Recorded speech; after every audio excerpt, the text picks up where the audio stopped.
Hey there, comic book friends. I'm Travis, and this is another edition of What the Fugue, where I talk about what's going on with me in my world of comics. Bit worn out this week, so no actual monster comic review or no capes beyond the no capes from the weekend I did with Damien. Just kind of trying to keep my head above water as far as all the crap I got going on. Anyway, nothing bad or anything like that. Just extremely busy and having a hell of a time fitting stuff in. So that's that. What else is going on in comics? So, heard yesterday that Daredevil, they're ending this volume of Daredevil 36, I think is the last issue. Kind of funny because this week, I don't actually have my comics yet, but this week I'm getting Daredevil again. I haven't picked up Daredevil since like issue 7 or 9, I want to say, somewhere around there is where I quit getting this volume of Daredevil. But decided that I would jump back on with the Halloween-ish looking issue. And of course, they're going to cancel it. I'm going to collect the rest of the way through, read this arc, see what's what. Because everybody was talking about it, whatnot, winning all kinds of Eisners. Obviously, I'm missing out on something, so I was going to pick it back up again. So they're, anyway, shutting it down. It sounds like more than likely it'll get rebooted. Not rebooted, but I mean, they'll launch another volume of it during the Marvel Now somewhere, I'm sure. By the way, the letters column reads in the back of the comic. Doesn't make sense. It's gone, just whatever. So more than likely what that means is like the creative team is changing. So they're taking this opportunity to start over again, get a new #1, get new readers on board, that sort of thing. So 36 issues, so that's 3 years, right? I guess that's a long run now, right? That's supposed to be impressive. So it's seemingly that the new way to market comic books, the new sales strategy is to stop and restart books a lot more often, I think. I think we're going to see a trend even more towards that, where if a creative team stays on a book for more than a year, for Marvel anyway it seems, then if they decide that creative team's going to go and do something else, that then the next group that comes in, they're going to start over again. So is that how it's going to be? I guess I get it from a marketing standpoint to some degree. Kind of a bummer for us long-term readers, or heck, even relatively short-term readers. I think it's kind of a bummer in the fact that, how do you talk about the books?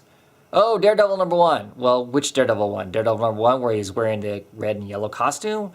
Daredevil #1 from 3 years ago? Daredevil #1 that's coming up? Then you got to talk about volumes. I don't know.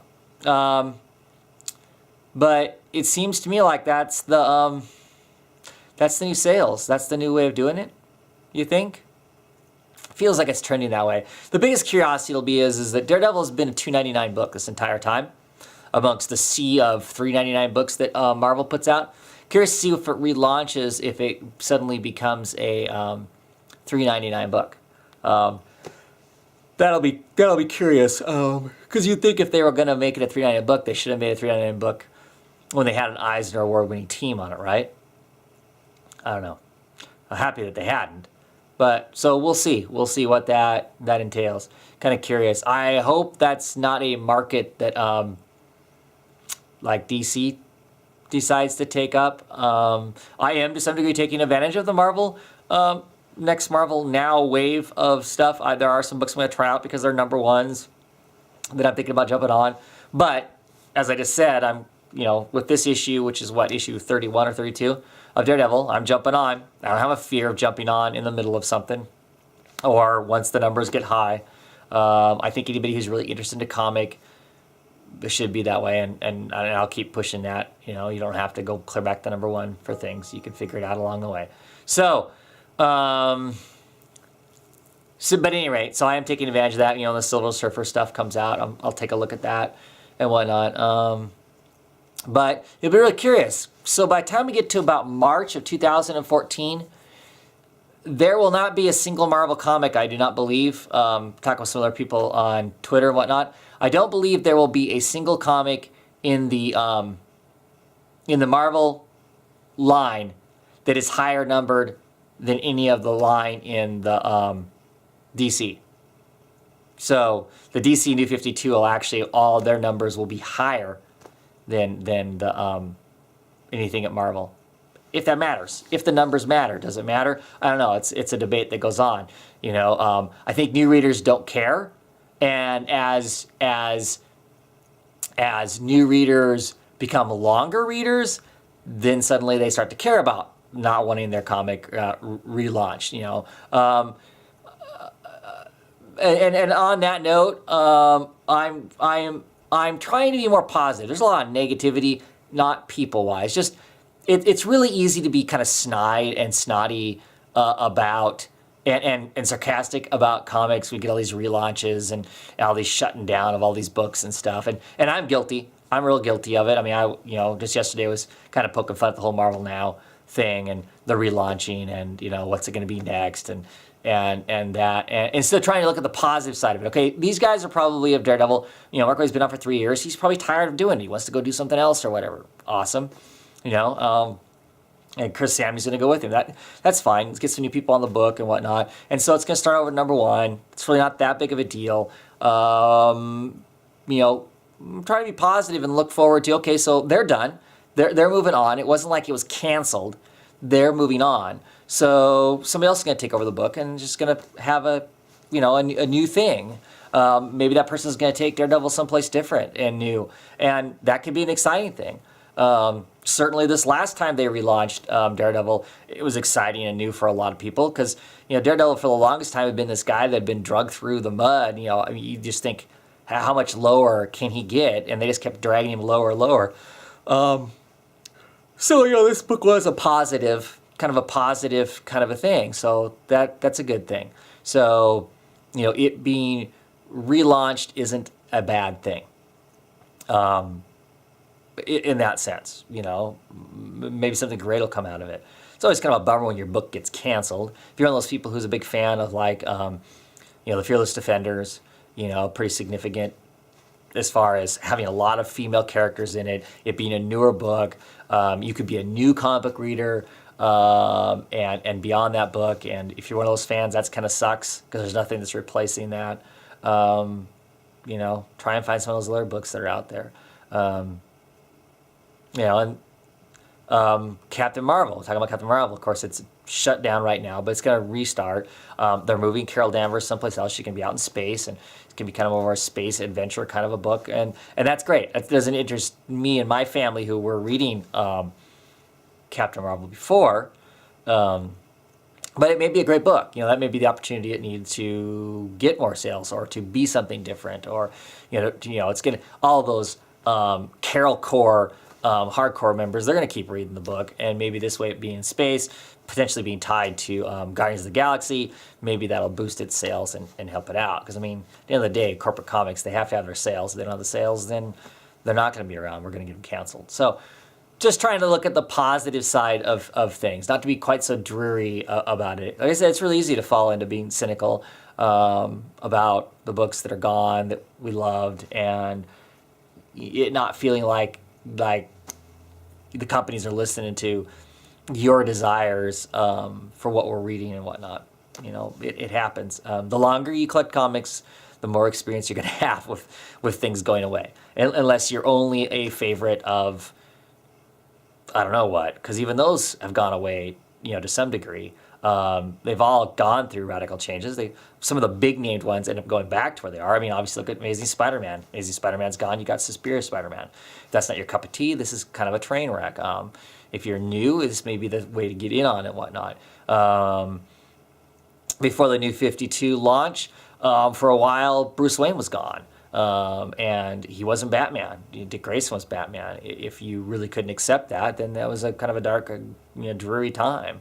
But it adjusts itself at some point for those main big titles. The smaller name stuff, it's a lot tougher, especially like newer heroes or heroes who haven't had their own books in the two big corporate comics. Those are really hard. Those are really hard books. It's hard for them to sell them. The market is much smaller, I think, because not everybody's willing to take a risk on it, or they already have what they have in their pull and don't want to add another book to their pull, or all those kinds of things all work against smaller named hero books. So the biggest thing I can say is if you find a book that's one of these kind of, side characters that you don't hear a lot of people talk about, it is you as the collector, as the reader, if you want the book to stay around, you really need to talk it up. That's how you, that's how you, that's how you keep the comics around.